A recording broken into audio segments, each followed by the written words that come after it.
Hey, how's it going? My name is Chris, Hey, how's it going? And my name is Ian. and this is the Two Welcome. Dudes One Up Gaming Podcast, brought to you by us because we're here and we Yeah. can.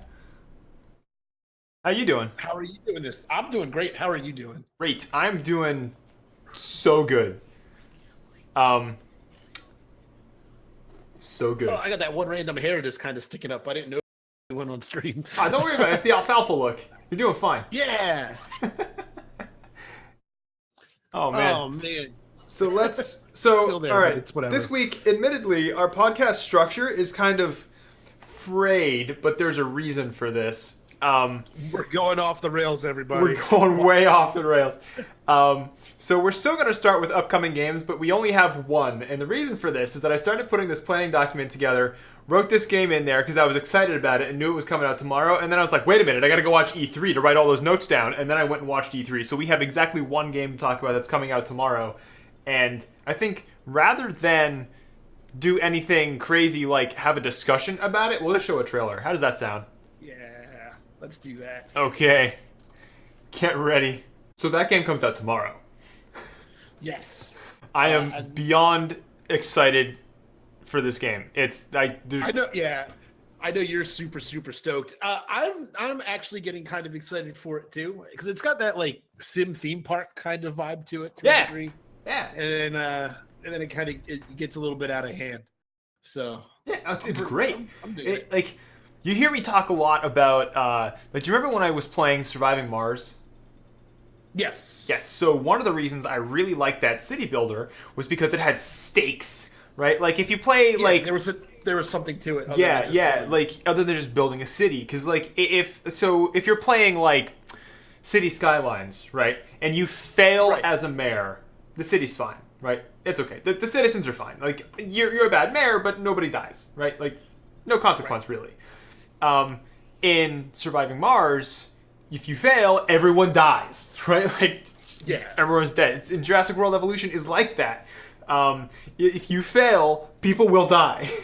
And it's within the Jurassic Park universe, and I love that way too much. I have multiple copies of those books sitting on my shelf. I have 3 copies of Jurassic Park right here. Not even fucking around. So I am super pumped for this. It's made by the same people who did Planet Coaster, so they've got some experience behind designing the game.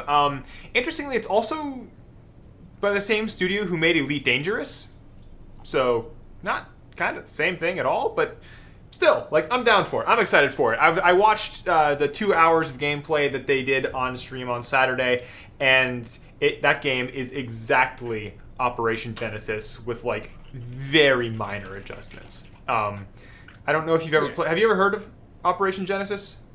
Yeah. Okay. Absolutely. Yeah, it was a Jurassic Park builder, and that was released in 2005, I think. 3 or 5. I think it was Yeah, it was 3 or 5. I think it was 2003. Yeah, It was. I would think I think I was still in high school at that point. yeah. And anyway, I love that thing. It came out on PC and on Xbox, and maybe on PS2. But I love that thing. So when I heard that they were making another Jurassic Park site builder, I was like, oh. So I've been waiting for this to come around for a couple years now. I'm super pumped that it's going to be there. Yeah. I could talk about this forever. Let's move on. It's gonna be fun. It's gonna be a lot of fun. Let's move on a little bit. All right. So what have you been playing? Speaking of Operation Genesis. Sure. Well, I've been playing Operation Genesis because I'm getting hyped for Evolution. Aside from that, I was also playing some Vamper.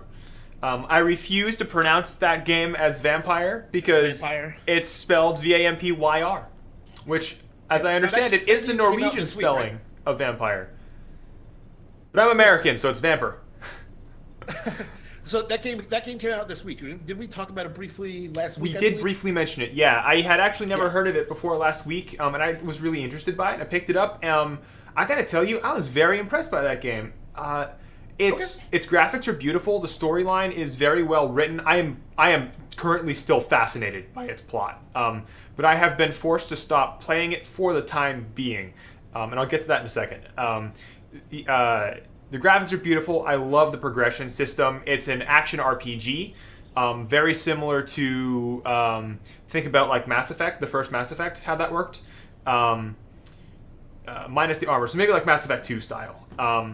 But excellent voice acting, cool. Great environment, just a really cool place and time to be in. I like the lore that they've got going on behind it. It's really fun. I really enjoy that game. The one thing that I do want to make note about with it, and the reason I stopped playing it when I did, is that the difficulty of that game scales with... Does it ramp up? No, it does. It ramps. It ramps based on how you play. So there's a mechanic in that game where there are multiple districts, and in each district there are people there, and you can choose to feed on them and kill them in the process. And if you do, there are lasting ramifications, and they're all negative, right? There's never a good thing that happens when you kill someone. At the best you can hope for is nothing to happen, right? But I have not found a situation where that would be the case. So one of the tips that the game gives you, like when you first start playing, is that the difficulty of the game is based on how many people you kill.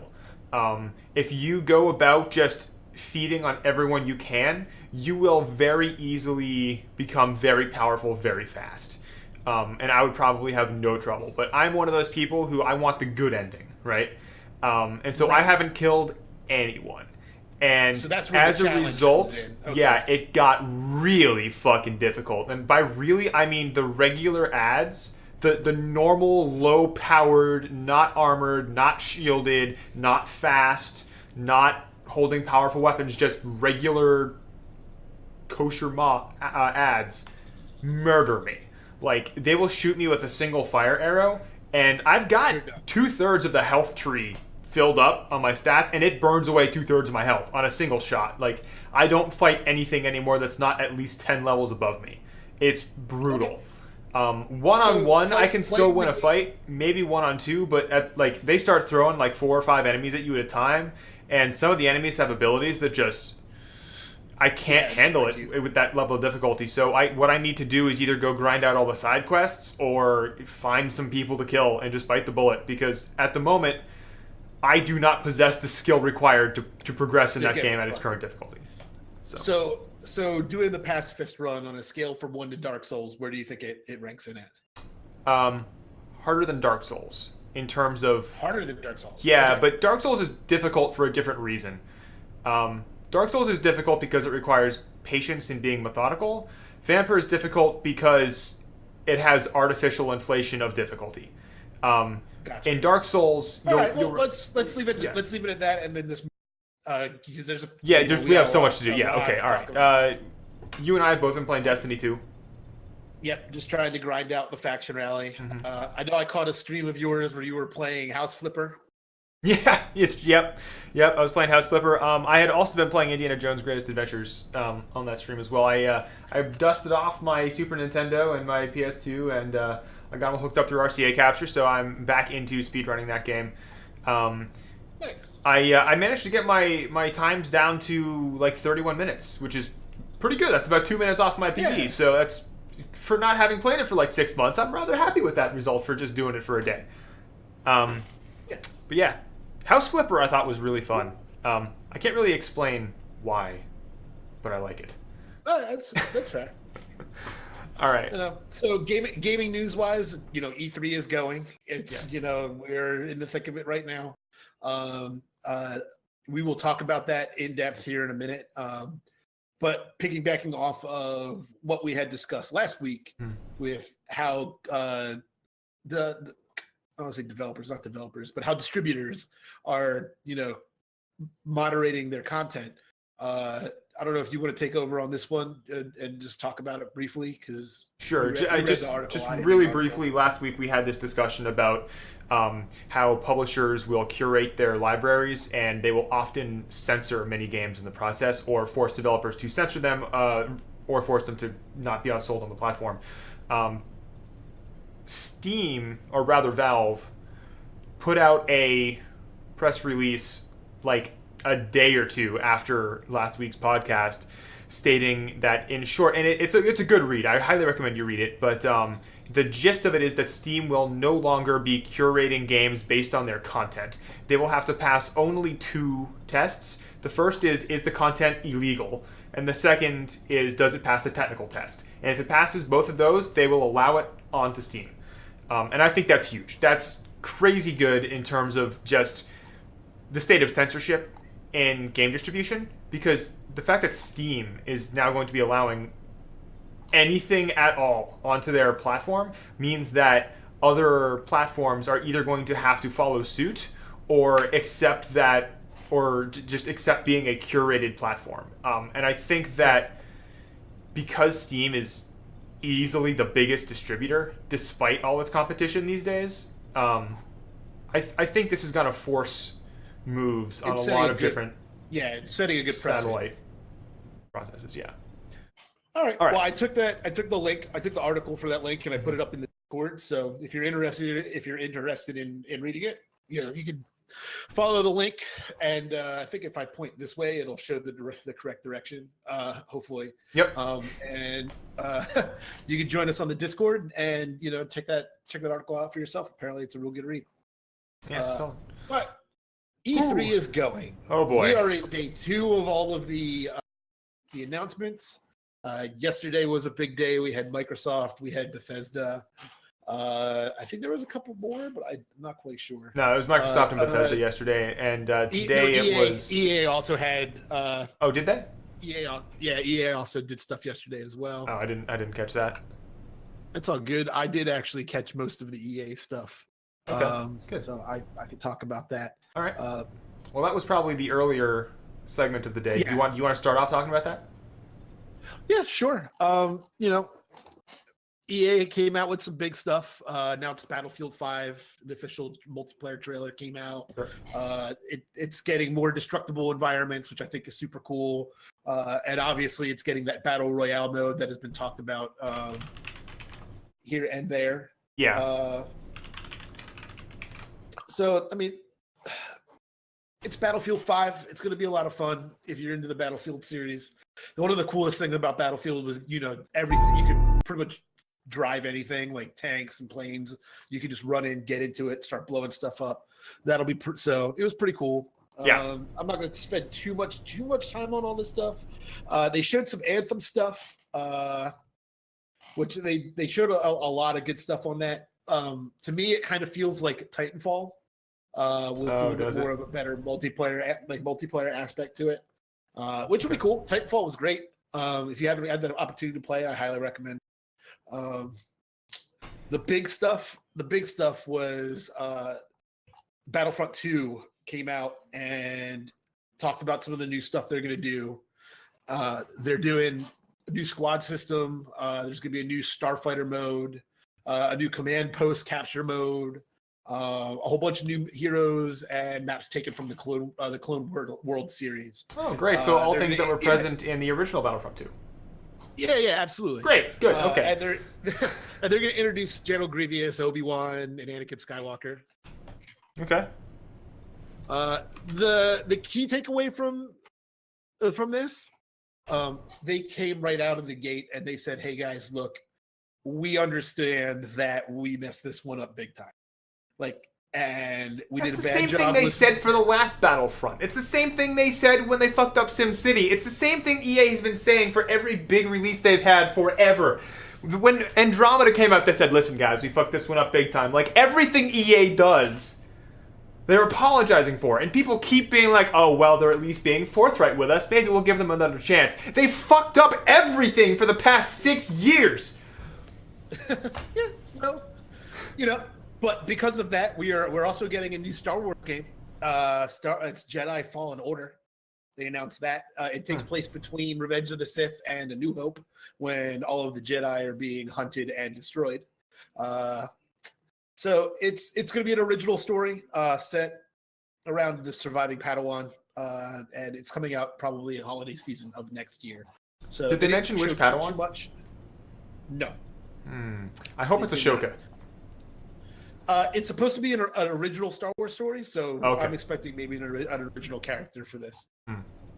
All right. They also showed Unravel 2. I don't know if you're familiar with Unravel and how that kind of played out. It was cute. It was a cute 2-player multiplayer co-op game where they're two yarn creatures that are connected together, and as you separate from each other, the yarn unravels. Okay. And you could see it kind of focuses on keeping up and staying with each other and working together. So they announced a double one, the next one, and they had a demo on site. I think they played on stage, if I can remember. And it's available now. They announced it, like they said, once they showed the video, which no one knew about, and then they were like, oh, it's out now. So check out the trailer. That's super cool. Another one that I'm super excited for. It's another EA indie. It's called Sea of Solitude. So something EA's been doing. They did it with what was it? A Way Out. That was the one that we played, the multiplayer game. Yeah. So this is another indie game coming out for through the EA platform. It's a story game based on a female who, because of the loneliness and depression and stuff she feels, turns into a monster. And it's a story about trying to figure out why all this is happening to her and try to reverse the situation. Yeah, it looks pretty cool. That sounds really interesting. Yeah. It's the Joe May Games is the one that is making it, and I vaguely remember them from another game that they've made. I can't recall off the top of my head.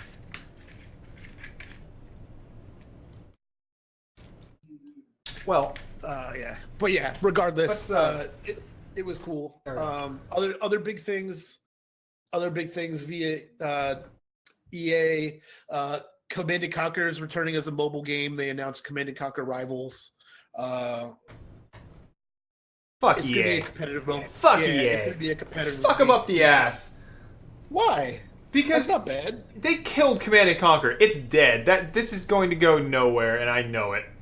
And every other CNC, but I'm the biggest fan on earth of Command & Conquer, and I will not touch it again after what they did to Command & Conquer. Okay, that's whatever. That's fine. I mean, call me a little bit salty, but no, fuck that. Yeah, I'll call you a lot salty, but that's fine. I can live with that. You're entitled. I am a pile of sodium. Yeah. So I think one of the big things in EA this year is the focus on the mobile platform. Mm-hmm. They realize that everybody has these handheld devices that are pretty powerful now that can run a lot of stuff.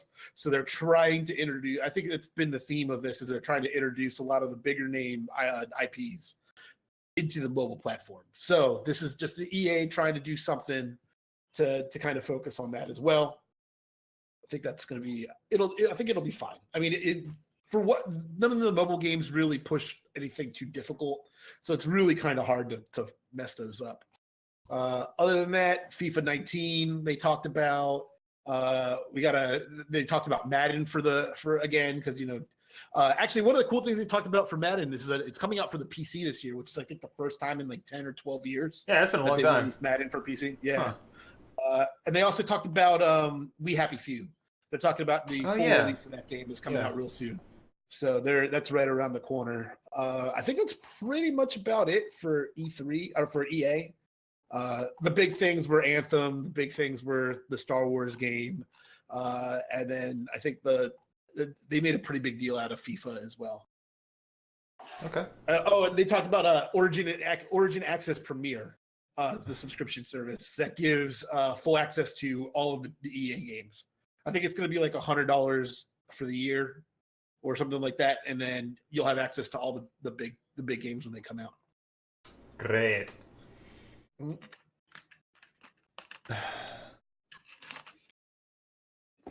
So I mean that was about it for the games on ETH for EA.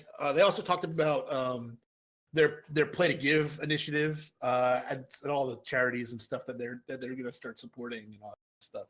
Yeah. So I mean, and then that was pretty much about it. I mean, it was about an hour and a half. I want to say that their talk was. So they got through a lot of content. There's a lot of good trailers. I'm sure you can find them online. The Anthem one's super cool. Sea of Solitude. I think Sea of Yeah, Solitude. I've actually got the Anthem trailer here if you want to watch it. Sure, let's put it on. Yeah. And I'll send you a link for the Sea of Solitude one. Okay. Yeah, send me a link for the Star Wars one too. I'm interested in that. Well, that looks pretty cool, actually. Yeah, and anything that's got that's of like, well, I can't remember the name of that song, but that song is a legitimately awesome. No, it's a good song, yeah, for sure. Yeah.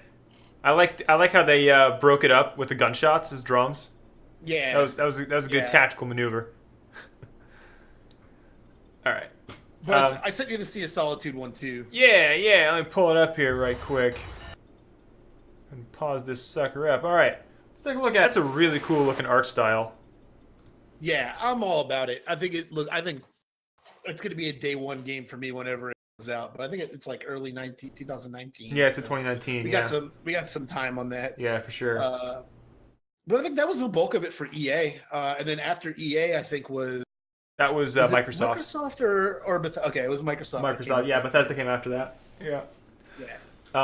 Microsoft, I didn't actually get to catch it live, but I did go through and look up all the stuff that they talked about and got a little bit of information on stuff. They teased Kingdom Hearts 3, or by teased, I mean they showed the trailer that has been shown now at 3 different press conferences. So, I am actually pretty sure that game is going to be great, but I don't like the trailer. I think the trailer just does a bad, like, it doesn't ever escalate. It just sits there. I mean, it's whatever. I have no doubt the game is going to be great. Actually, you know what? I worry about how good the game actually is going to be because I think it's been too long, and they've been talking about this game for so long that I'm not sure if it's going to live up to the hype. There's only so much you can do. I mean, because I think you have to get rid of the Final Fantasy character. No one cares about them anymore. And then all you're doing is focusing on the Disney characters, and I think it's all based on the Disney princesses. And I think there's only so much you can do revolving around that. The cool thing, which I talked to you about beforehand, is in all the original voice actors for the princesses, all the ones that are still alive, actually. So the voices will definitely be completely accurate to what you are familiar with. Did they get Angela Lansbury to come back as the teacup? As the kettle. I don't know if that's a tough one. I think she's like super retired. Yeah, but I know they got all of at least the princesses, which I think is cool. Yeah. That was good stuff.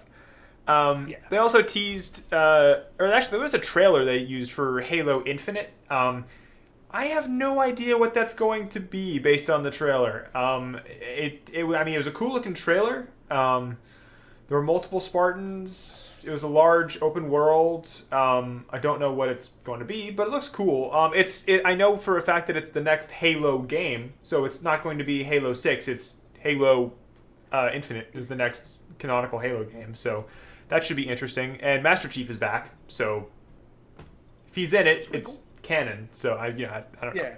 I mean, it looks interesting. I'm interested to see what it does. And considering that Microsoft is kind of putting all their stuff on the Microsoft Store these days, I wonder whether it will be available on PC.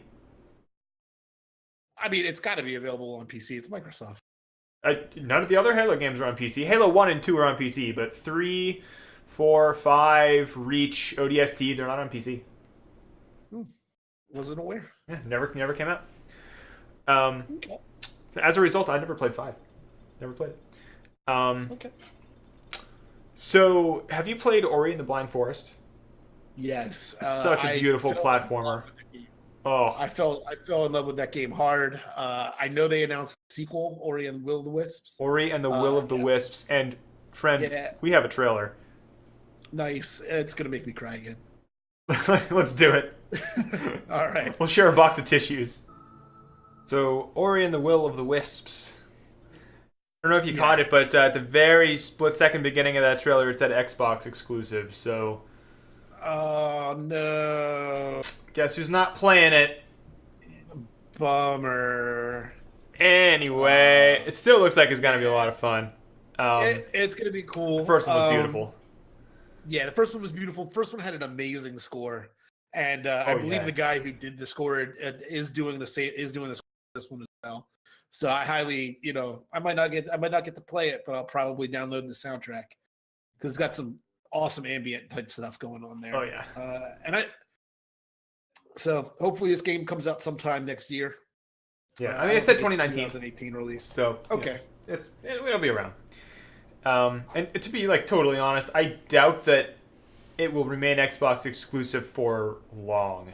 I mean, considering the game came out on PC, I want to say first.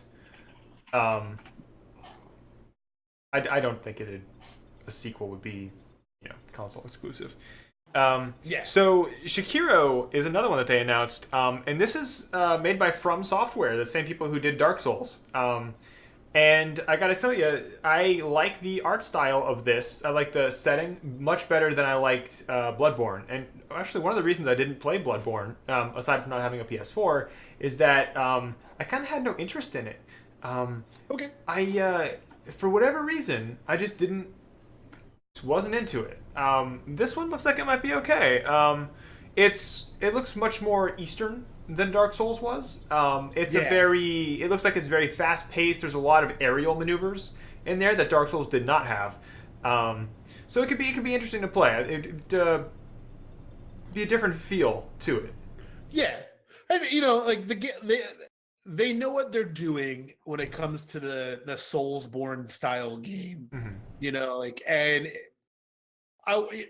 If this just ends up being just a different setting but the same style of gameplay, it's going to be a hit regardless.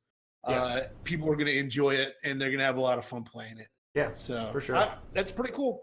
Yeah. So other than that, did you play Life is Strange? I did. I'm looking for this a lot. If you haven't played Life is Strange, it's an episodic graphic adventure, kind of like along the lines of the Telltale games, but like a little bit nicer. Done a little bit nicer. Yeah, and Square Enix did it, which is a market that I didn't really expect them to go into. And they nailed it. Right, but the one thing Square Enix is great at is telling us. They think Very about true. story a lot. Yeah. So so the Awesome Adventures of Captain Spirit is it's an add-on, right? It's a DLC for Life is Strange, pretty much. No, I believe it's standalone. It's standalone? I believe it is standalone, and it takes place between Life is Strange and Life is Strange Chapter 2. Or like Life is Strange 2, the next set of episodes. So we've got a trailer for this. I gotta say, I watched this trailer multiple times. The first time I watched it, I didn't like it. The second time I watched it, I was like, huh. And the third time I watched it, I was like, I'm gonna play this. So let's just toss it over to this, because this is interesting. So for free, and on June 26th, this looks great. Yeah, and as noted in the chat, that Sifton Stevens did the music for the trailer. It's actually a song he's released before. Oh, okay. But they've come out and the directors come out and said that the story of the song pretty much parallels the main characters in this game. Huh. And it's going to play a big role in the actual story itself, where certain lyrics and certain parts of the song thematically will come up throughout the course of the game that kind of parallels what's going on with Captain Spirit. So I think that's super cool with the alliance. Like, people are spending more time now focusing on song selection and music choices in their game, and I think it's a beautiful thing when you can tie it in story-wise. So it's going to be, like you said, it's going to be free. So it's on the 26th, I think you said it was going to be out? Yep, 26th. Beautiful. So it's going to be a must-play. If you like Life is Strange, which I don't think there's any reason, or anybody should, or if you haven't played Life is Strange, play this game. Yeah. It's going to be pretty amazing. Like on Life is Strange, I at first when it came out, I didn't want to play it. Like I saw it and I was like, why would I ever want to relate to an 18-year-old girl in photography school? I was like, I can't relate to that. Why would I want to play this? And then at some point somebody was just like, yeah, the first episode is free. Yeah, and I was like, all right, I'll try it. And then I was like, oh, this game is wow. I get it now. So dude, Square nailed it. That was a fantastic game. By the way, Bay or Bay? It's Bay. It's Bay. Yeah, every time, always Bay. All right. So Microsoft announced a few other things. We got Forza Horizon 4, more racing stuff. We got the Division 2, which I saw. The big thing about Forza Horizon is I believe it's like multiplayer online world. Is it? Like, yeah. I'm pretty sure that it's like not like an MMO, but it's like a multiplayer online situation. That's interesting. Yeah. Okay. So it'd be cool. I know that the community behind Forza is massive, and they've been waiting for this for a while. So they're going to be pretty stoked about it, I'm sure. The Division 2, I think there's going to be some raiding now. Yep. They said they're adding raids, and I didn't get much about it here, but there was a large talk about Division 2 in one of the later conferences, and I wrote down more stuff about it. So I'm sure we'll bump back over that. Which conference was it? I have like sub notes for it. God, somewhere. Other big releases, Gears of War 5. I can't wait for Gears of War 5. Yeah, you're a Gears player? I played 1, 2, and 3. I didn't play 4, but I almost felt obligated not to because I had played 1, 2, and 3 with a friend of mine that I've lost contact with over the last couple of years. But like that was our thing. Like we used to get together at each other's houses and just drink beer and play Gears. It was like one of the coolest experiences. Like it was a good gaming memory for me. Solid. So yeah, the chainsaw gun in the first one was sick. Oh, so sick. So sick. Devil May Cry 5 coming out. More beating up demons. Yep. I can get on board. I played the original Devil May Cry's. I played like 5 or 10 minutes of the newer one, the reboot, I guess, where like every other word was fuck, and it was just like so angsty. I was like, all right, I can't do this. But a lot of people love Devil May Cry, and from what I've played of the first few games, they were really good, like fighters. So not like fighting game, but like you know what I'm getting at, like just high action kind of games. Really good stuff. So if you're a fan of parachutes and wingsuits and grappling guns, we got good news. Just Cause 4 is coming out. For the people who just want to cause havoc in your life, blow things up, and not worry about the consequences. Just Cause. One of the best open world games out there. The engine is fantastic. If you ever wanted to play a Michael Bay movie, that's gonna be a game. Yeah, it's gonna be interesting. I didn't play 3. I played 2. I love 2. Oh, I didn't play 3. If you love 2, 3 is way better. 3 cleans up everything. But that'll be exciting. I'm not sure on the release date of Just Cause 4. But other than that, like I want to say it's like October, November-ish, something like that. There were a bunch of games that were announced for October, November this year, so yeah, be looking for that. Microsoft announced the new Battletoads.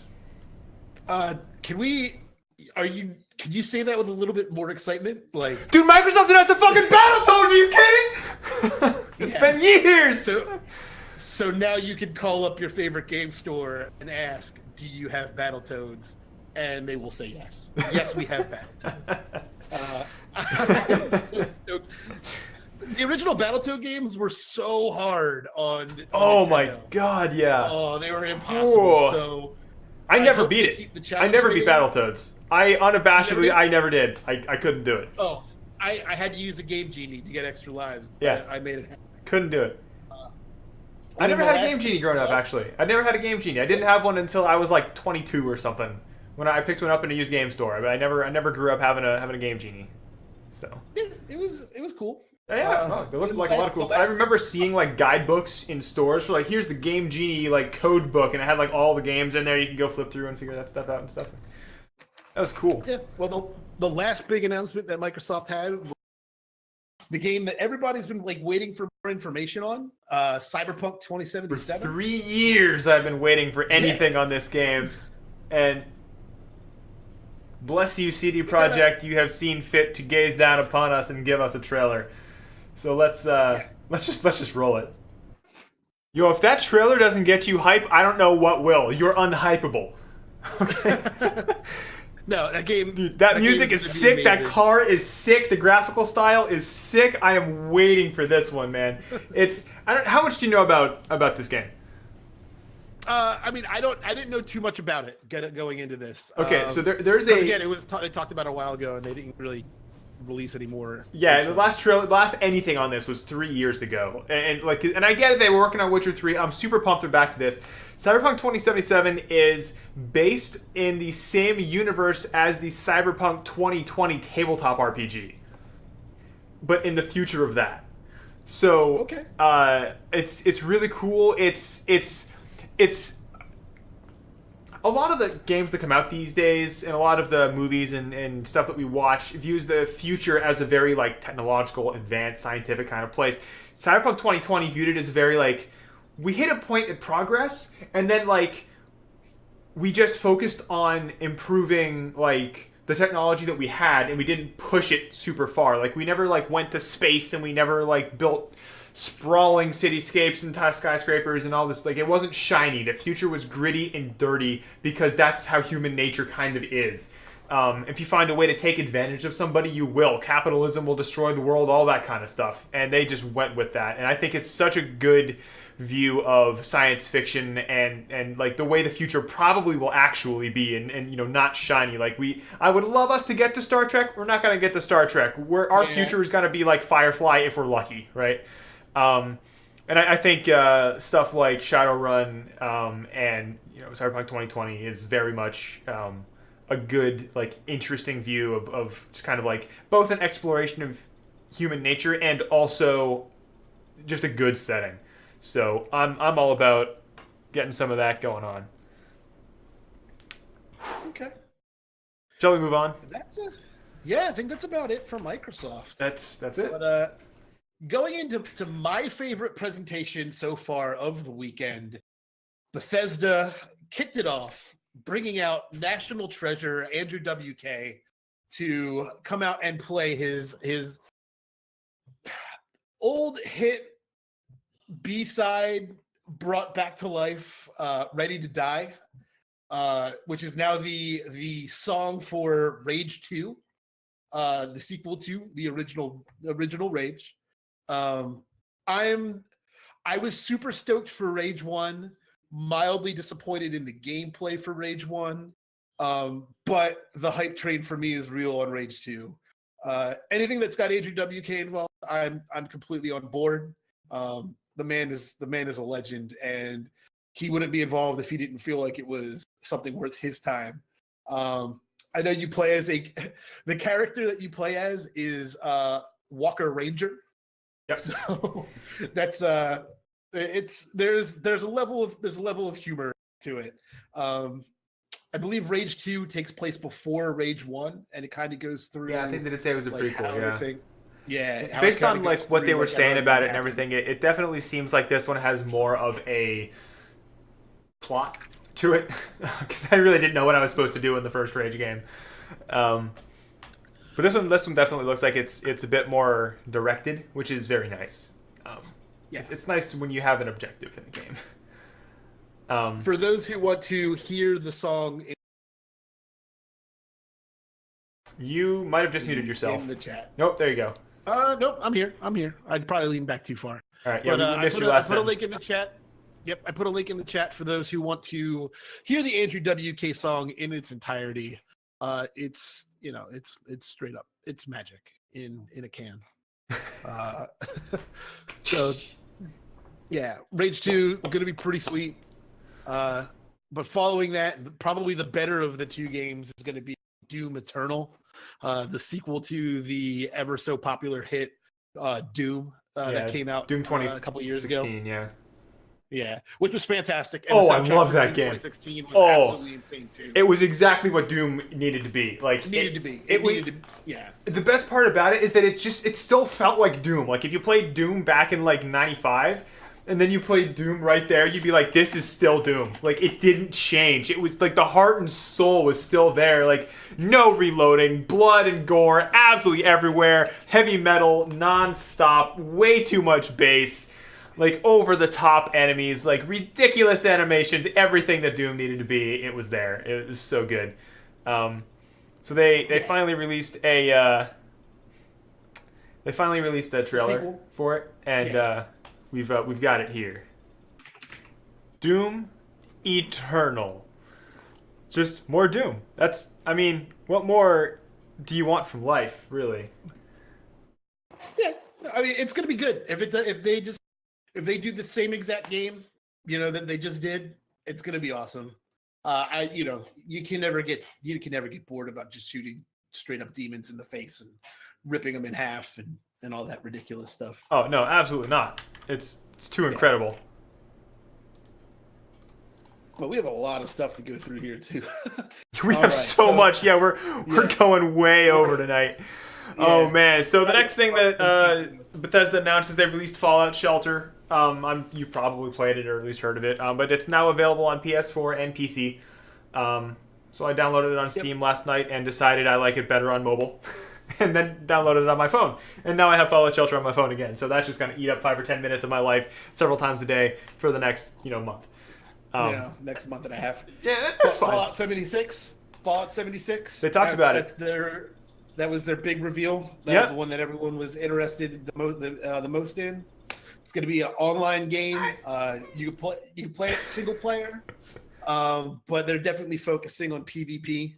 Everything with it is dedicated servers. It's just it's going to be dedicated. It's going to be another base building game. Mm-hmm. Excuse me, and going out there and just kind of exploring a little bit. It's going to be a bad dash for nuclear weapons. Yeah, one of the things that they mentioned that really got me thinking, like my smoke started coming out of my ears on this, is that they said, what if like everybody that you interact with was a real person, which means no NPCs, aside from like enemy NPCs, right? Right. And so that means there's no more vendors, which there's no more like interactable NPCs, which means there's no more story, so there's no campaign per se, right? And at the same time, because it's all dedicated servers, you can run into other players out there. That means that it's PvP, which is in there, and it's in there. And because it's PvP, that means there's no more VATs. And without VATs and without a plot line, it drastically changes the game. What differentiates this game from Rust? Really not a lot. But Bethesda's been known to change up their games every couple. They don't keep the same. Fallout 1, like the difference between Fallout 2 and Fallout 3 was massive, and people came to love it. I know there was a lot of talk about how they didn't want it, but people decided they liked it. Well, Fallout 3 was developed by a different company than Fallout 1 and 2 and Tactics. But different people altogether. They're trying to change it up enough to give people a different experience and to keep it fresh. It'll probably be enjoyable. It won't feel like a normal Fallout game. Like you said, it's probably going to feel very close to Rust. But you know what? Change is a thing, and it happens, and we just got to. Yeah, I do believe change is a good thing. I think this is the wrong change, and I have a thought to back this up. Have you ever played Rust? Yeah. Okay. And we talked about it briefly. The community. We did. The community behind Rust is toxic as hell, and but moreover, aside from communities, I feel like Fallout has a very good, positive community behind it. And the thing that concerns me is that in a PvP game of this style, of an open world construction PvP game, you must engage other players. You don't have an option. You could choose to try to ignore someone. They will shoot you. And they will shoot you because they don't want you to shoot them. And if somehow everyone on a server manages to be coexistent, which won't happen.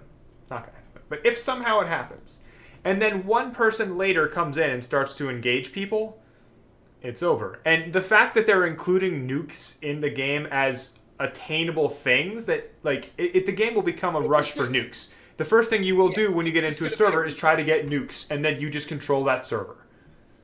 Yeah, And that's going to be I do know that they are restricting multiplayer to up to 4 people, so you can't have more than 4. So it's not like you could have like a team of like 20 and then like people that are playing individual. So yeah, it does kind of balance out a little bit there. On stage, he said he was limiting it to dozens of people rather than 50 or 100 or thousands, like dozens, which still leads even at say 16 people, it's still gonna be a PvP fest. For sure. I want this game to be good. I can't. I don't know. I can't put my faith in it. I'm gonna have to see this one in action before I buy it. This is not a pre-order for me. It's just I think it's gonna be the genre, or not the genre, but the setting. Is pretty much what they're holding on to, and it's gonna be a completely different game. Mm-hmm. If you want another Fallout 4, get the mod that comes out later on this year. Enjoy that. But this is going to be a completely different. This is a completely different game. Yeah. Comes out, and I think Fallout 76 comes out in November. Yep, November. Lots of games dropping in October, November. Yep. Oh man, hey, do you want to know how many Elder Scrolls games exist for mobile now? 1. 3. 3. This will be 4. This will be 4? Yep. Okay. Do you know why you never heard of any of the other ones? No. Because they're bad. Because they're terrible. Nobody played them. Oh. That's why. So hey, we got another Elder Scrolls game coming out. It's going to be a mobile game. They're going to be porting it to PC and VR and every place that they can as it's available. It's called Elder Scrolls Blades. It's supposed to harken back to Arena with randomly generated dungeons and exploring the world and NPCs and whatnot. Which I hope it works. I don't have faith, but I hope it will work. And then we got the Elder Scrolls trail teaser. Yeah, we didn't really. Yeah, we got a teaser for Elder Scrolls 6. It was some mountains. People have been wondering about where it's going to be. There've been a couple of thoughts put out there. Personally, I don't think the trailer had anything to do with the location. I think somebody went to the marketing team and said, "Hey, listen, we need a quick teaser for Elder Scrolls 6. What can you render up?" And they're like, "Well, we'll get some mountains." I'm like, "Great." So we'll see. We'll get more information on that later. Mm-hmm. Starfield, which I'm kind of excited for. I'm interested to see. Yeah, it's Bethesda's new single-player RPG experience. It's coming out next year sometime. It's kind of been touted as a kid's version. We missed that. A kid's version of what? Of No Man's Sky. A kid's version of No Man's Sky?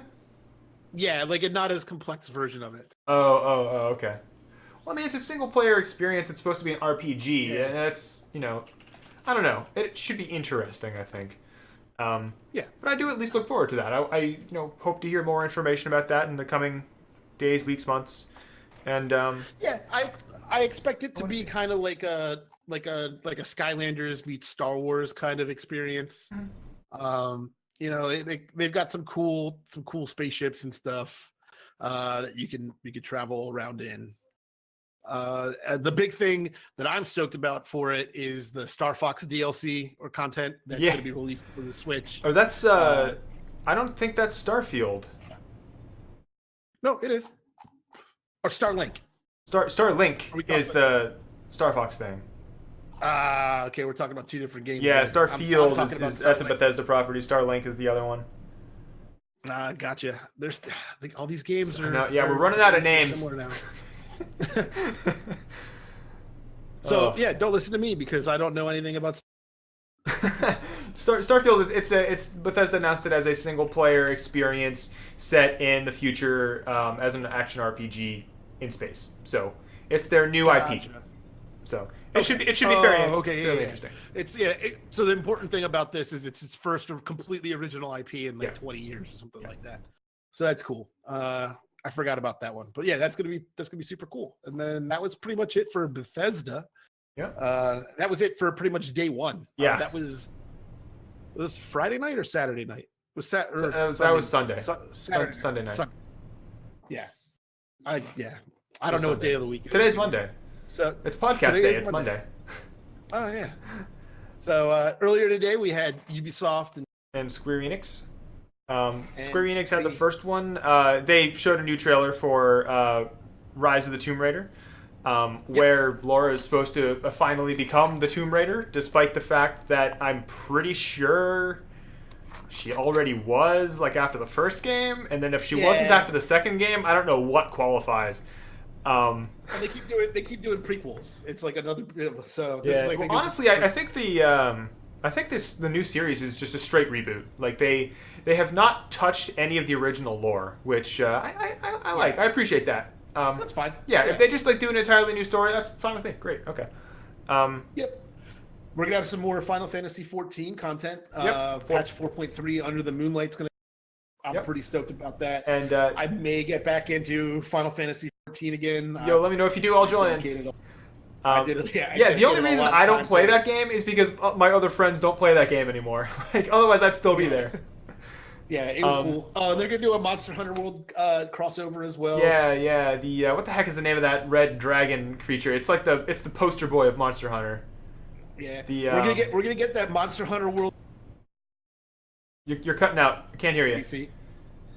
Missed all of that. So we're probably gonna get. Yep, we're probably gonna get the crossover for Monster Hunter World before Monster Hunter World comes out for PC. Yeah. Which I think is hilarious, but it'll generate excitement for the actual game. Yeah.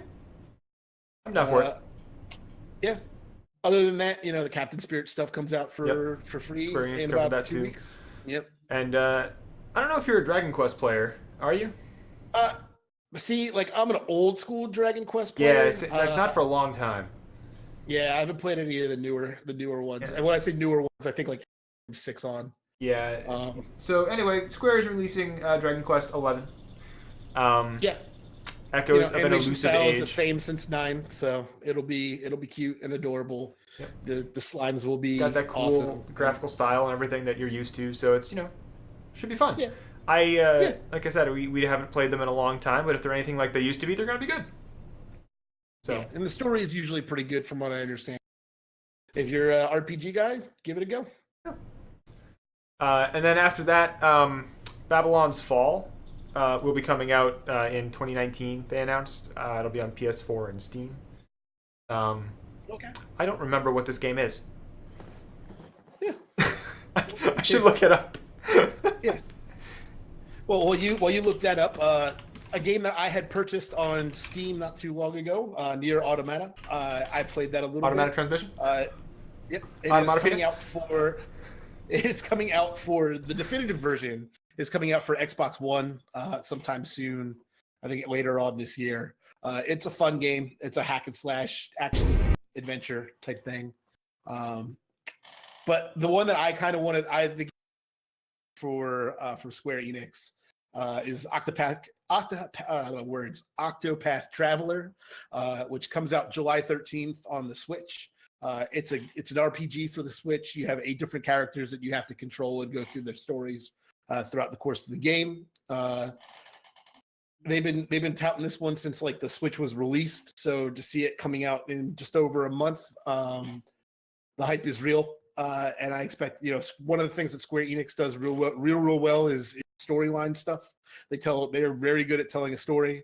So between the Final Fantasy 14 update and the Octopath Traveler game, I think I am going to be pretty good for Square Enix stuff for some time. Yeah, for sure. So I've looked up Babylon's Fall, and there's still no information about it except for the trailer. So unless you want to watch a trailer, I don't know what this game is about. I remember a little bit. I skimmed over the preview of it. I know it's made by Platinum Games, so it's probably a fighter. I don't know what it is. Well, it's made from the creator of Bayonetta. Yeah. Platinum Games is the guys that make it, and they're pretty much known for they did Bayonetta, they did Nier Automata, they did Metal Gear Rising. Yep. Revengeance. So I mean, I kind of expect it to be an action adventure game. Yeah, more or less, with just a lot of smooth controls and fluid fighting and that kind of thing. Yeah. So Platinum is known for just the plot may not be perfect, but the gameplay will be smooth as a baby's bottom. It'll be smooth. It'll be smooth and it'll feel real good. Yeah. So you can look forward to that.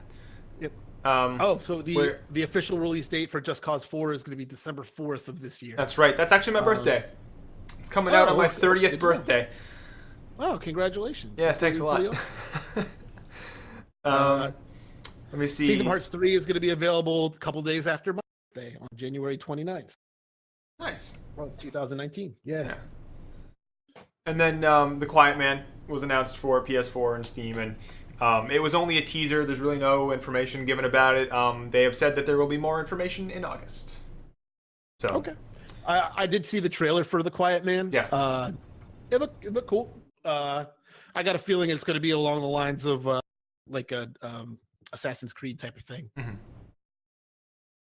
And that was pretty much it for Square Enix. They had a short showing, I believe. It was only like 30 minutes or something like that. Yeah, it was a convenient length. Yeah. Yeah. Bite-sized entertainment. Yeah. And then we get into Ubisoft. And Ubisoft, they had a really good conference. A really good conference today. I mean, hot dog. They announced Just Dance 2019, of course. I mean, it's on like a 6-month cycle at this point. It is as predictable as the next Call of Duty game. So, which, you know, at the same time, I know a lot of people kind of give Just Dance crap. But if you haven't played it, play it. Yeah, no, I have no problem with Just Dance. It's as a 34-year-old man, it is scarily a lot of fun. Yo, I used to be a champion at DDR. Don't even get me started. I am so good at DDR, it hurts. But yeah, no. So I mean, the one thing I did want to mention about the Just Dance thing is that they brought out the band at the beginning of this announcement and played it, and they even closed the show with that same like music that was going on. It was stuck in my head for like 2 hours. They did a good job with it. I mean, yeah, it was good music. So they also announced Beyond Good and Evil 2, which is a game that a lot of people have been waiting on for a long time. If you've played the first Beyond Good and Evil, you will probably know that the community has been clamoring for this in a similar fashion to how people clamor for Half-Life 3. Yeah. So they're doing it. It's happening. They first announced this last year at E3, and they went into it quite a bit more this year. And there's a little bit of interesting stuff that they're doing with it, which I think is interesting. But we have a trailer that we'll just go ahead and show here first, and then we'll talk about what they're doing with it after this. So that is the trailer for Beyond Good and Evil 2. It looks really sick. So I know that one of the interesting things they're doing with this game that they were talking about this is one, it includes co-op, so your friends can come in and play with you, which is sick. But what they were talking about with this game is that they're opening up something called the Space Monkey program, and they're partnering with a new ish company that sort of crowdsources content, and then they're going to use that content in the game. So it's like a collaborative, creative process is the way that they're describing it. So I don't have the website listed for it on hand, but I know what they're saying you can do now is go onto this website and you can work on music or storylines or art or models or basically anything.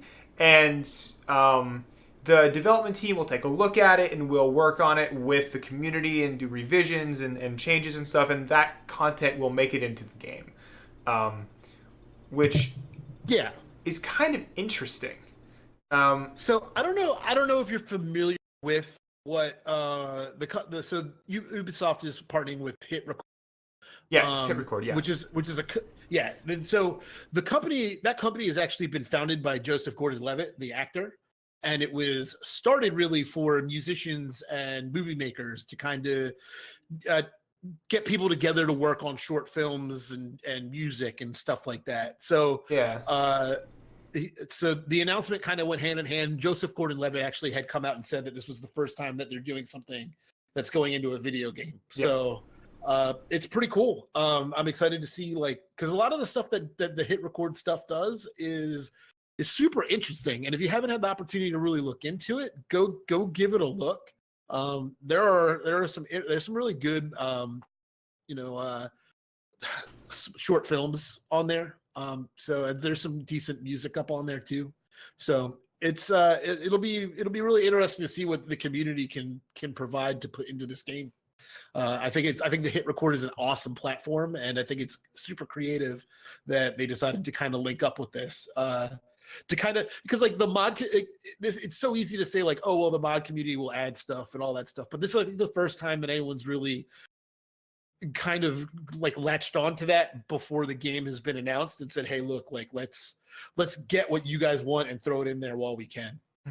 So that'll be super cool. Yeah, put it in the stew while it's still hot. You know? Yeah, absolutely. Yeah, and that's interesting. It's interesting to me that you have a positive view of this because I had never heard of Hit Record before. Okay. And my initial like gut response to this was, oh well, this must mean the developers are lazy and don't want to make the content themselves. Right. Which I don't know. Do you think that could be part of it?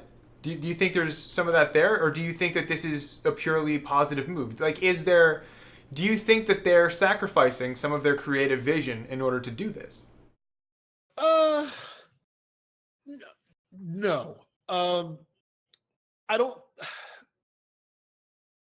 It's an interesting thought, outsourcing some content to add to your game, which I'm going to assume pretty much is going to be more like skins and models and stuff like that. Sure. I don't know, you know. So I'm trying to like. There is like a dichotomy change. Fiverr and obviously this where you're trying to get as many people on it as possible without having to pay premium prices for dedicated people for it. So yeah, I mean, I can see the negative aspect on where things might shift to in the future if this does end up being like a big success. But I think, I think the intentions are more good. I don't think they're trying to.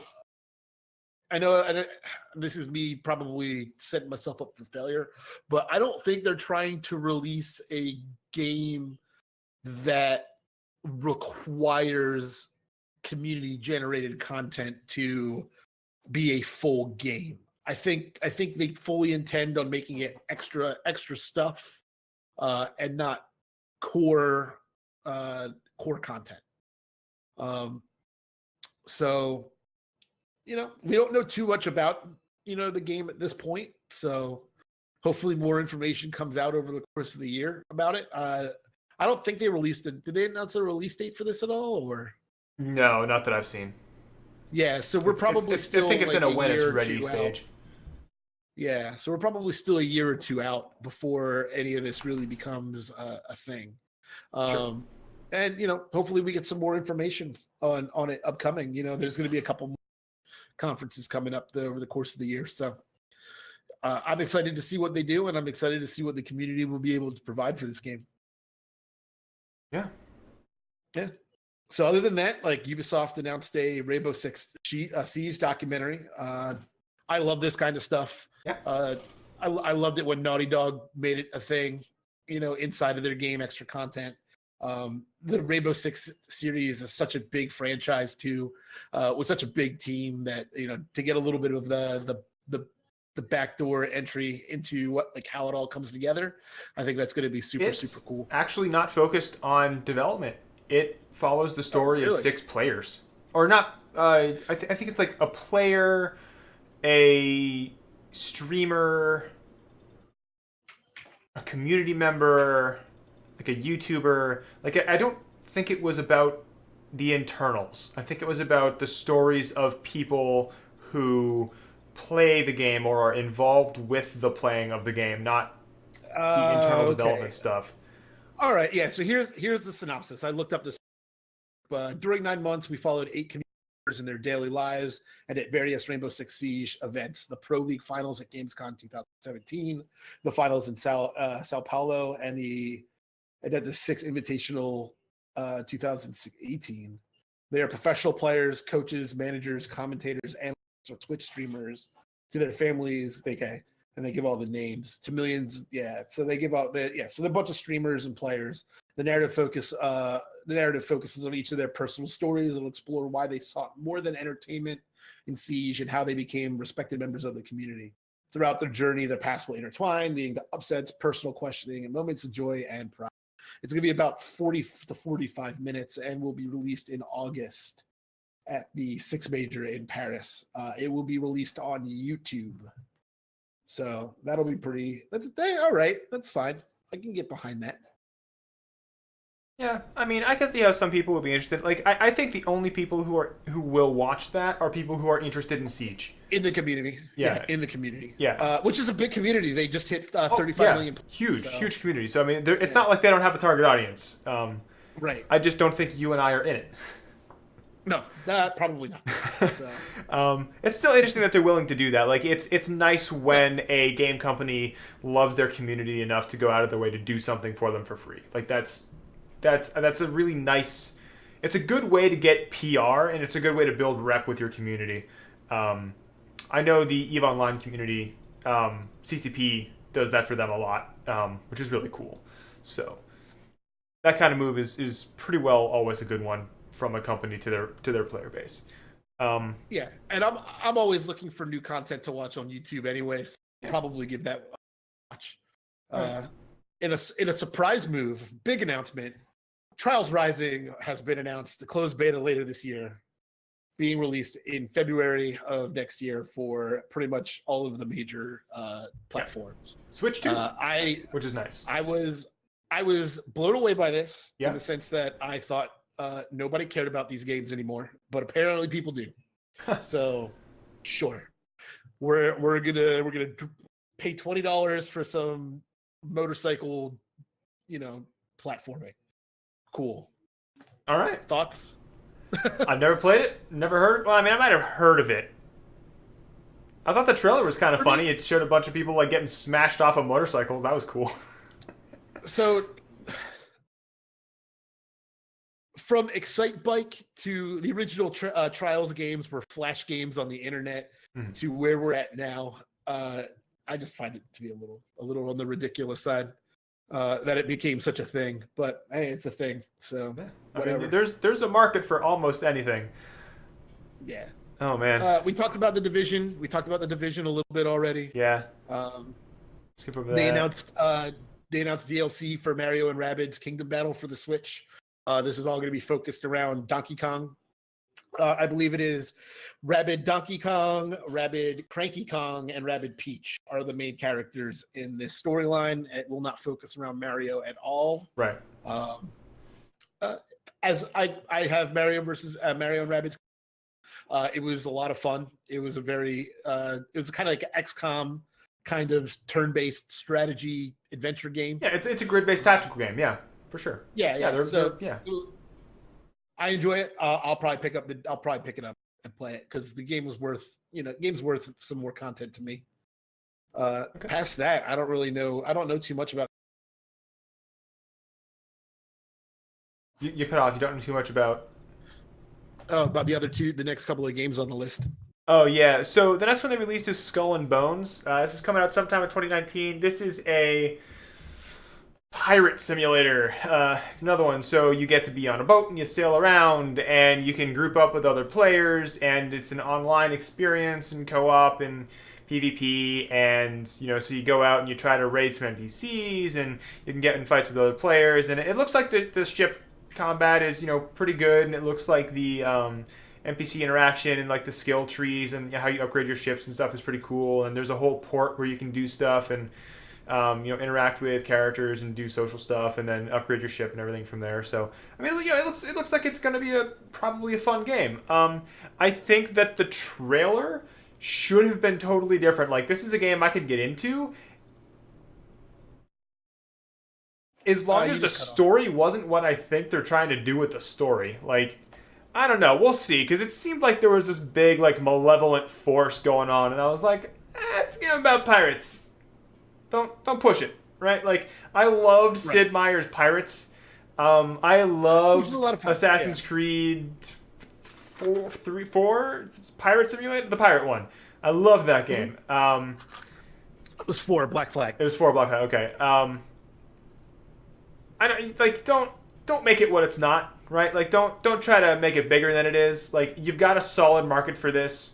Don't scare anybody away by trying to make some, like, dark, evil, malevolent force, like an evil-looking ship sailing out of a dark cloud covering the ocean. Like, it's a game about pirates and we're gonna shoot some stuff. Like, it's gonna be a lot of fun. Don't, you know... Yeah. Don't lose the heart and soul. Don't look too much into it. Yeah. Don't look too much into it. Yeah. And you'll be fine. Yeah. And then Transference is kind of an interesting one. Transference is a sort of a horror game. It's all full motion video. Elijah Wood is tied with this one, I think. Yes, Elijah Wood owns the company that's making the game. That or he's producing it, or he's closely. I think he owns the company that's making it. He showed up on stage and he talked about it a little bit. They were only there for like 5 minutes. They showed up. He said hi. They showed a trailer. That was about it. But Okay. it looked kind of interesting. It looks like it's intended to be played in VR, but you can play it in standard formats as well. And I think they said it was coming out on like PS4 and PC and Xbox One. I don't think it was going to Switch. But it looked interesting enough. So if you're into psychological horror games that will scare the piss out of you, this is probably a good one. Cool. Very cool. And now we complete the circle. Yes. From Bethesda to here. Yes. Starlink. Yes. It's a game about flying around in spaceships and shooting other spaceships. Yeah. I like those games. Those are great games. You ever play Freelancer? Star Fox content. Free Space? Yes. Descent? And yes, if you buy the game on Nintendo Switch, it will have Star Fox content. You can fly around in an R-Wing. Yeah. I'm ready for that. I want another Star Fox game. The last Star Fox game I really enjoyed was Star Fox Assault, and that was like everything I needed in a Star Fox game. It was like rail shooter and a little bit of ground combat and then a little bit of free flying. It was great. It was everything I wanted to see in a Star Fox game. And Star Fox is an arcade space shooter. Give me more of that. That's what I want. Yeah. Yeah, everyone needs to buy this game on the Switch so people realize that we all want Fox. I need Slippy in my life. He is my spirit animal. Fox, get this guy off me! So that'll be it'll be a lot of fun. That one looks pretty Starter good. Edition. Yeah, For Honor Starter Edition is free this week. There's going to be some more content coming out. Yep. They want to get everybody on board with it. I played it briefly. Wasn't for me, but I know other people who love it. I'm exactly in the same boat with you, man. I played it for like a day, and I was like, yeah. all right, that's cool. But they've got a new castle playable. It's called Breach. All the new content will come out on October 16th. Yeah. For Honor. Yeah. So if you're into that game, there you go. Yep. If you like racing cars or bikes or you going on speedboats or flying around in stunt planes, then you'll be happy to know that The Crew 2 will release on June 29th on PS4, Xbox One, and PC, and the open beta will begin on June 21st. So this month, the beta is next Thursday. Game is 2 weeks from Friday. If you like racing games, the crew is pretty cool. Super Mario Odyssey announced for Assassin's Creed. You can play as Mario or Peach. It's Assassin's Creed Odyssey later on this year. It's gonna have an RPG system to it.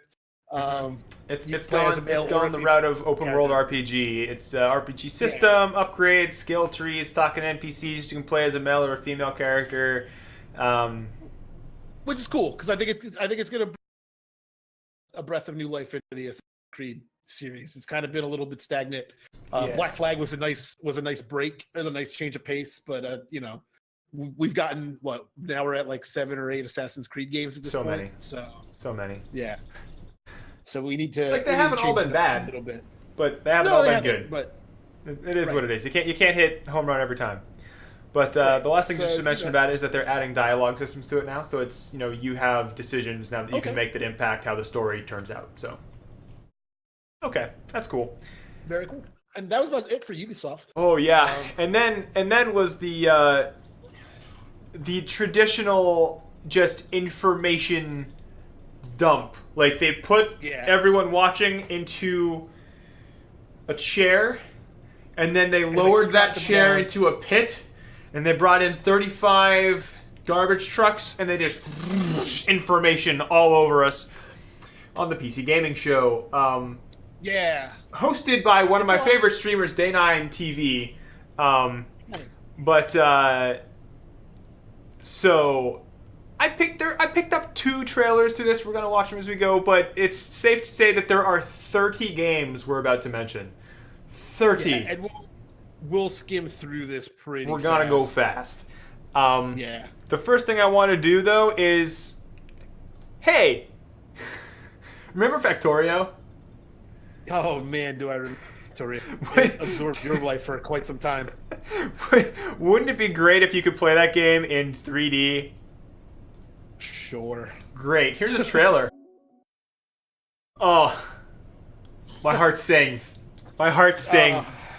So this game is called Satisfactory, and it's basically Factorio if it was 3D. Like, when they were on stage, this is the first game that they announced at the PC Gaming Show, and what an opener. Like, Day9 loves Factorio. I love Factorio. My friend Kevin loves Factorio. I actually sent Kevin a message a little bit earlier. I was like, dude, watch this trailer. And he was away, so I sent him another message. I pinged him to get his attention to watch this trailer, and he responds to me with the following quote: CPUs everywhere. Cry out in agony at the thought of having to render Factorio into 3D. Because these developers don't know what they've done, okay? They don't know, all right? If you play Factorio, you build sprawling factories. I'm not talking about, like, I'm talking tens of kilometers of just massive automation, just conveyor belts everywhere, robots flying about, handling all the logistical networks. You've got your trains going out to pick up your resources and funnel them back in. You've got your oil rigs out there pumping in oil, transferring it through lines, going into your factories to pump out some plastic, to make some batteries, to make some red circuits so we can make some parts to make a rocket and launch that shit. And the whole time you're fighting bugs, you're putting up walls and defenses and turrets. I love the shit out of Factorio. This game eats my life.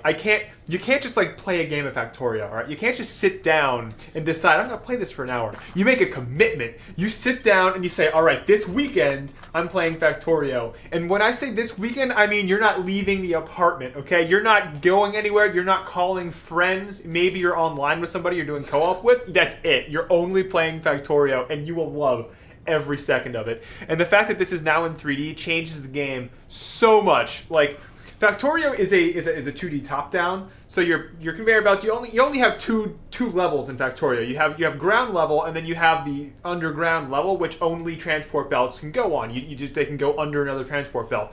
Putting this into 3D changes the entire way that we're going to run this. You can have like 3-layer high concurrent belts to transfer materials. You can have like tall buildings that like have multiple floors of construction. Like, it's going to be insane. I'm going to love the shit out of this game. And I don't think that it interferes with Factorio as a market because they're so different in execution. Like, building out a Factorio factory is going to be so different than building out a Satisfactory factory. I am so hype for this game.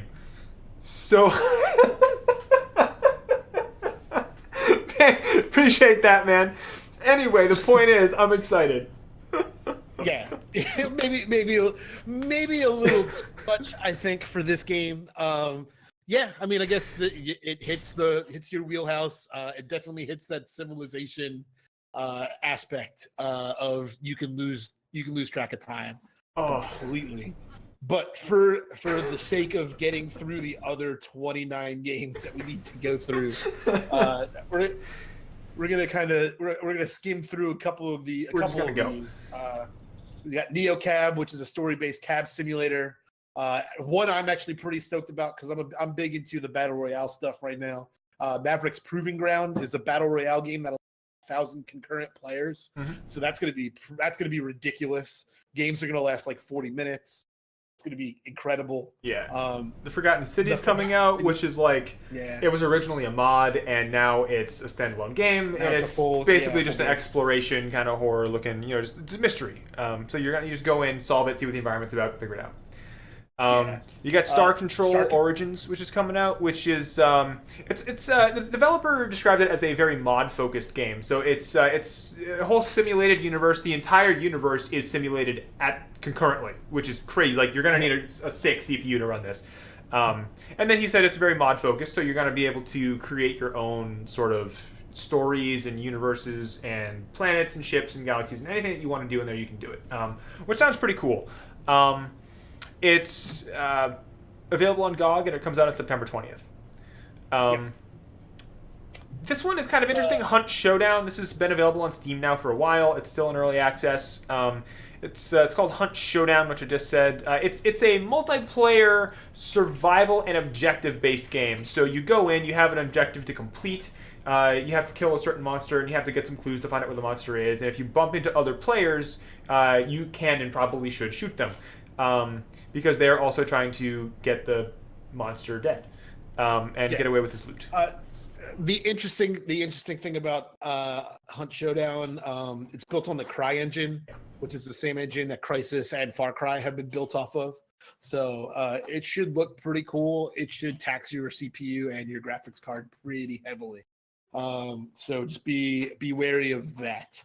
Other than that, like Archangel Hailfire is a mech game. It's coming out next month. That'll be pretty. It's pretty cool looking.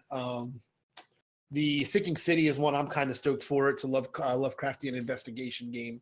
If you're into H.P. Lovecraft and Cthulhu and all that kind of stuff, it'll be pretty interesting. Yeah, for sure.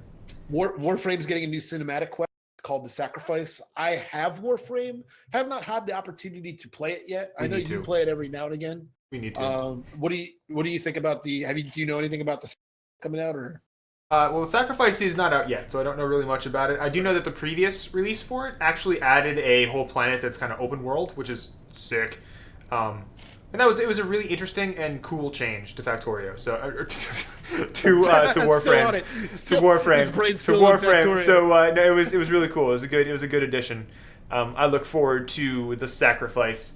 To be fair, I've been playing more Destiny than Warframe in the recent months, so I'm more on that train for right now. I just finished getting my Graviton Lance Catalyst, which apparently Sony's had their conference now, and they talked about some of the new Destiny stuff coming up, which apparently is supposed to be super cool. We will be reporting on that tonight because I haven't had the opportunity to actually look at it. No, I can say a little bit about the new Destiny stuff, though. I did watch the Bungie stream when they were announcing it. They're bringing back random stats for weapons.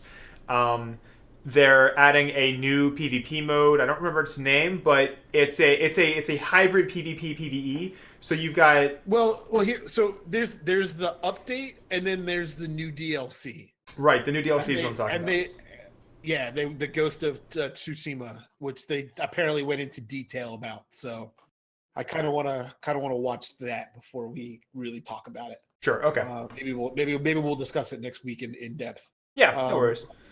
Yeah, Sega's bringing a whole bunch of games to the PC.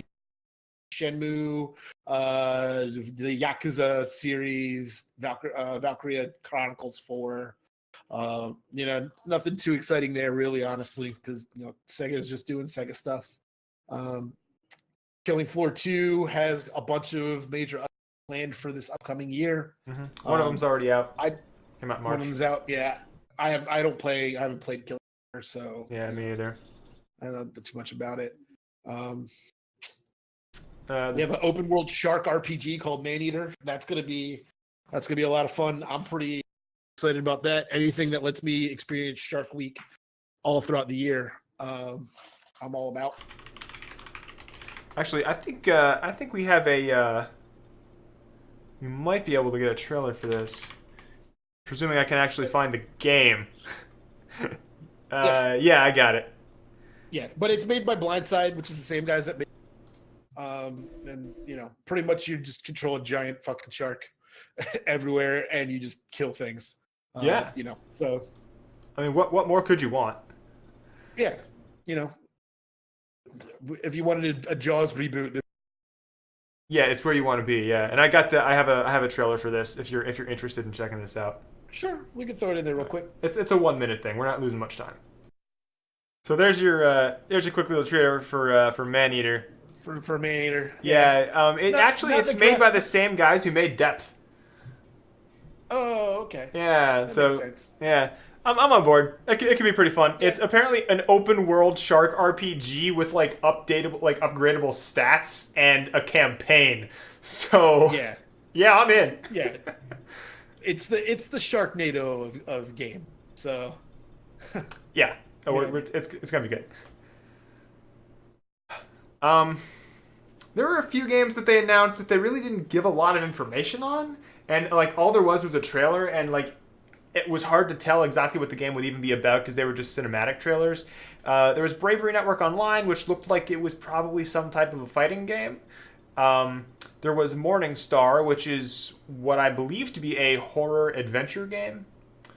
Yeah. And then there's Overwhelm, which is a low-res 2D action platformer, which is available right now. Yeah, it is. Overwhelm is Mega Man for horror fans, pretty much.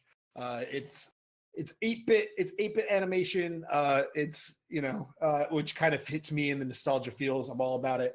It's pretty much rendered completely in black and red, and it's really hard. It's really hard, but the music and the sound effects are really really good, and they do a really good job with the suspense and kind of killing the sound when it needs to be killed and all that fun stuff. So I am purchasing this game because I love games like this, and I will be playing through it hopefully this week. Sweet. Yeah. They also talked about But Jurassic World Evolution, Get Hype. Yep. Stuff I didn't mention before. It does feature the voice of Jeff Goldblum, and it's available tomorrow at 9 or 10 Eastern. I think 9 Eastern. After that, they got into Stormland, which actually looked kind of interesting. You play as a robot gardener, and you wake up in a world where everything's kind of fucked up, and you have to find your friends and also fight off enemy robots. It's a game that is made in VR, and I don't believe it's anything other than VR. So, right, one of those. one of those VR only games. I mean, They wouldn't make them if they didn't sell. As PCs get better and cheaper, we'll be seeing VR will be a thing that I think the bulk of hardcore gamers have in the next 2 or 3 years. It's starting to get real accessible, so that'll be cool. Night Call was announced, which is a taxi driving mystery game. I don't really have any opinion on it personally. I don't know if you saw anything specific about it. You know what it reminds me of? It reminds me of Valhalla, the bartender game. Yeah.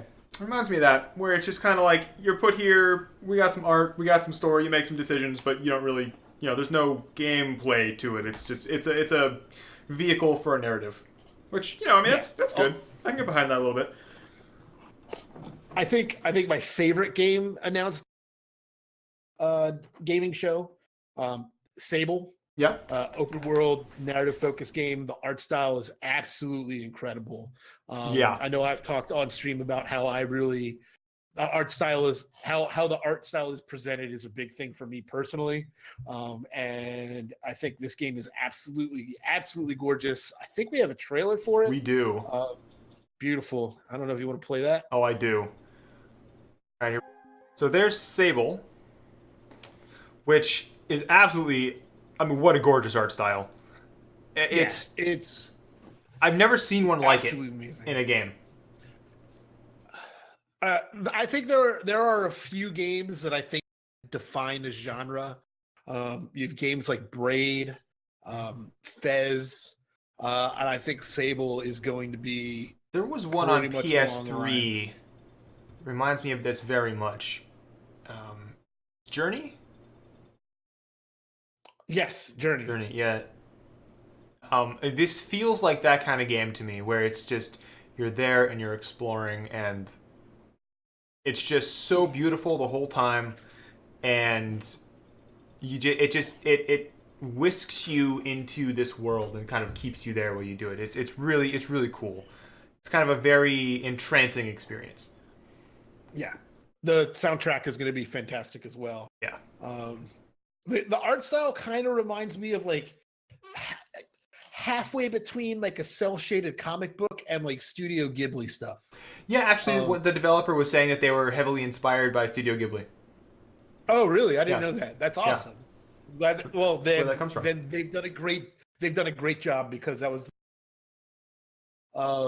So that's pretty incredible. Yeah, I'm super stoked for it.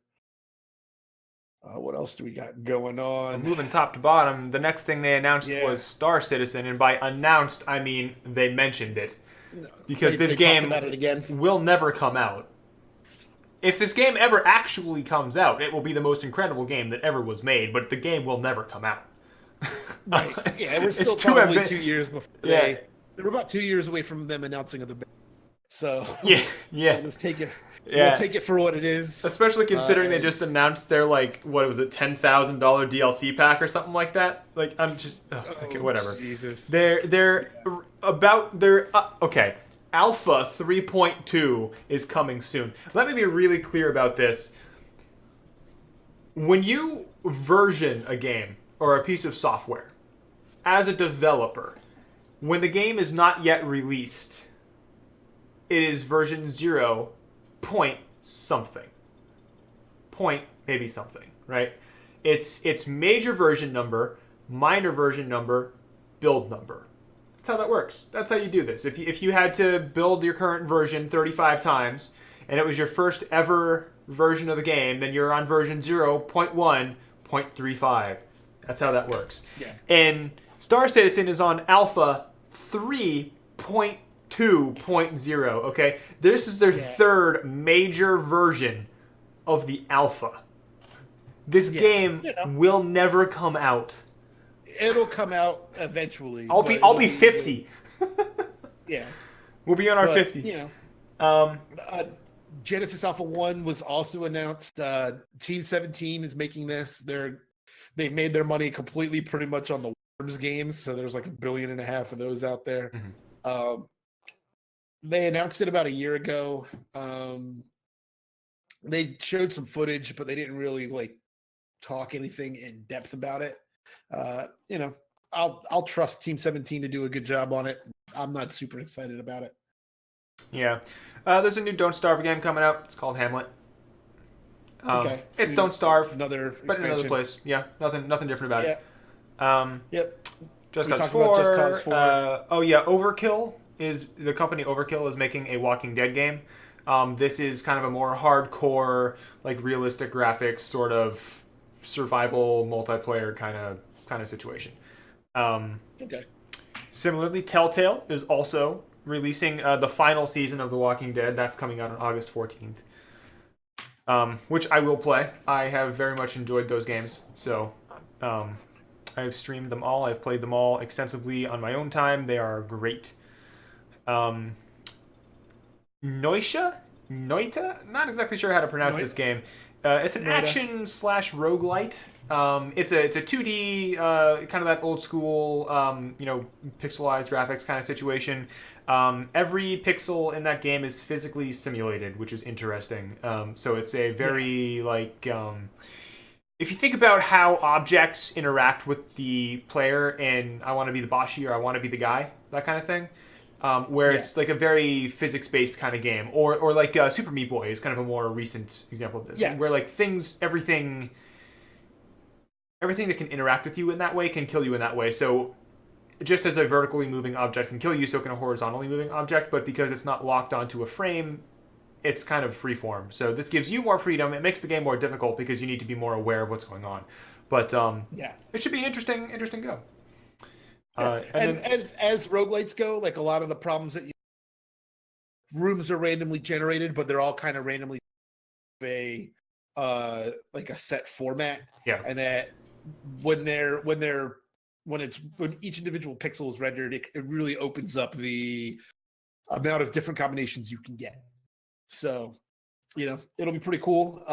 It'll be one of those situations where, really like every time you play it.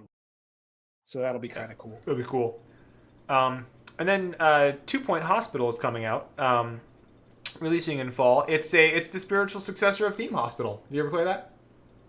I did not play Theme. I know of Theme Hospital. It's a completely goofy take on a hospital simulator. You have like an autopsy machine, and you've got like people get things like big head syndrome, and you cure them by poking their head with a needle, and it pops, and then you have to reinflate them with a bicycle pump, and it's this kind of like if like a 5-year-old came up with a bunch of medical conditions and then they made a game out of that. That's what Theme Hospital was, and 2 Point Hospital is the spiritual successor of that. So it's a lot of like goofy, kind of weird, funny diseases, and you're also managing a hospital. So it should be fun. I enjoyed the first Theme Hospital. Don't expect this to be like an incredible game. Expect it to be good for like a couple of laughs and a few hours of fun. Right. So, and I can get behind that. I can get behind it. I would guess that this game is probably going to be about $20. That's fair. Just my guess. I'd probably pay $20 for it. Yeah. Realm Royale, they talked that game. The game's already out. Another battle royale. They're currently on the. They're in the top 5 on Steam currently right now for top sellers. I don't know if you know too much about this. I know that High Res Studios was a developer for this game, and High Res is like the king of like chasing trends. You know, whether it was Tribes Ascend to chase the MOBA stuff, or Paladins that chase the Overwatch thing. Smite is still really super popular. So like they're not creative enough to create an original game, but they do take the games that are out there and then refine them a little bit nicer. So they're the Apple of game developer communities. Absolutely. No, that's exactly what it is. So, it's super popular right now. A bunch of Twitch streamers are playing it. Yeah. I like the fact that when you go down, you become a chicken. Yeah. So I know some of the like skins are different skins for your chicken. Yeah. Which, I mean, that's funny. I think they just released like a jailbreak. Oh yeah. Like black and white prisoner outfit or whatever it is. Yeah. But it's another battle royale game in a market that's saturated with battle royale games. Yep. Yep. So we got Ooblets as well. Ooblets is a cute game. It's a it's like a farming kind of game. It's not Stardew Valley. It's like a Pokemon Harvest. Pokemon Harvest Moon isn't bad. Yeah. Kind of game. Yeah. Yeah. Kind of what that is. Sort of adorable. Yeah. There's another Anno game coming out. Anno 1800 takes place in the 19th century. So. Yep. Hitman 2 is going to release on November 13th. It's going to come out for the main consoles. That's one. Going to come out for the PC. No Switch release yet, but it'll probably hit the Switch at some point soon. And I guess I guess we should just end. We should end on this next one. I know you had showed this to me earlier. Yeah. And it looks pretty ridiculous. Yeah. So I feel like you should be the one to talk about. Okay.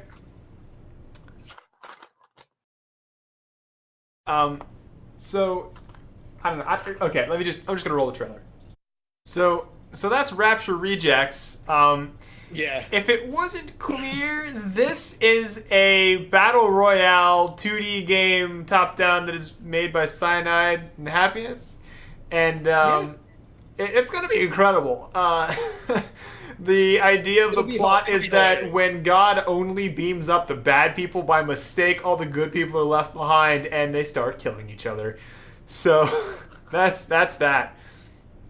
It looks hilarious. I'll probably give it a go. Yeah. I'm not one for BR games really, but that one looks pretty fun. I might give that a try. All right. Oh man, well, I got some updates about the Sony stuff. Oh yeah, what do you got? Because we didn't really get the chance to yeah, watch well, I mean, it's probably over by now, right? We've talked through it. Yeah, it is. Yeah, it's over by now. They showed everything. They showed a bunch of stuff for The Last of Us Part 2, some gameplay stuff. They showed some gameplay stuff for Ghost of Tsushima, which is the Is that From Software game? Yeah. Yeah, it's the samurai game, but set in the Mongol invasion. It's kind of apparently it kind of plays like Arkham Asylum or Dark Souls more than like God of War. So it's going to be driven by counters and timing, without having to roll around a lot. Yeah, it's the one that's made by From Software, yeah? Yeah. So they announced a game called Control, which is being done by Remedy. So not too much that I know about on this because it's a thing. They showed the Death Stranding some stuff there. It looks bizarre. Apparently, I'll watch the trailer or whatever it is later. They showed the updates for the Spider-Man game, which I'm actually about because they're going towards that Arkham Asylum battle system kind of deal. Okay. Yeah, that could be cool for a Spider-Man game. Yeah, I think it would be super cool for a Spider-Man game. Yeah. That was pretty much about it. Nintendo is tomorrow at noon Eastern time, 9 a.m. Pacific time, and I think that Nintendo Direct is like the last major thing going on. At least presentation wise. I do know tomorrow evening is Fortnite Celebrity Pro-Am, where the winner gets a million. I think it's $1 million for the charity of their choice. Yeah, it's a bunch of money. That's a massive amount of money. I don't know if I think the final rosters are announced, but just Google it, look into it. I think, and then just other stuff going on. I know Nintendo's got a couple of tournaments going on for Splatoon, and I think something else, but I'm pretty sure it's just Splatoon. I'm trying to think if there's anything else important at E3 until tomorrow or for the rest of the conference. I think that should do it. Yeah. And it's not like there wasn't a lot, Yeah. Whew. I mean, we're only 2/3 in, and we talked about this for 2 hours. For 2 hours, yeah. So we definitely got the we definitely did the double show today. So we appreciate everyone that hung in there. You guys are great. Yeah. Oh, all right. Well, cool. All of that said, thank you all for hanging out. I hope you have enjoyed the conversation. You can find us here every Monday night at 9 o'clock doing this podcast. You can find Ian down there. That's 9 o'clock Eastern time, 6 p.m. Yes, 9 Eastern. Yeah. 6 Pacific. Yep. Ian down there is Stunt Mustard. You can find him sometimes streaming when he gets a chance. I go by Average Goatee. You can find me streaming on Tuesday, Wednesday, Thursday from 6 to 9 usually. And yeah, that's about it. Hit us up on Discord. We've got it all right down here. Check it all out. Instagram, Twitter, and Discord. Please come follow us. Tweet at us. Send us an email. Do whatever you need to get in contact with us. We would love to hear from you. Send us suggestions, things you'd like to hear about, all that jazz. We'll see if we can fit it into our content that we tailor just for you. But mostly just for us. We'd love to know what you guys want us to talk about. So give us stuff to talk about. If you don't, we're just going to talk about anything we feel like. And that could go dangerous places. So next week, 4 hours on Factorio. All right, I'm in. Oh man! All right, we will catch you guys later. Thank you much. Yep, hanging out. Thank you so much for hanging with us. It's Chris. I'm Ian. This is the Two Dudes One Up Gaming Podcast, and we hope you have a great week and happy gaming.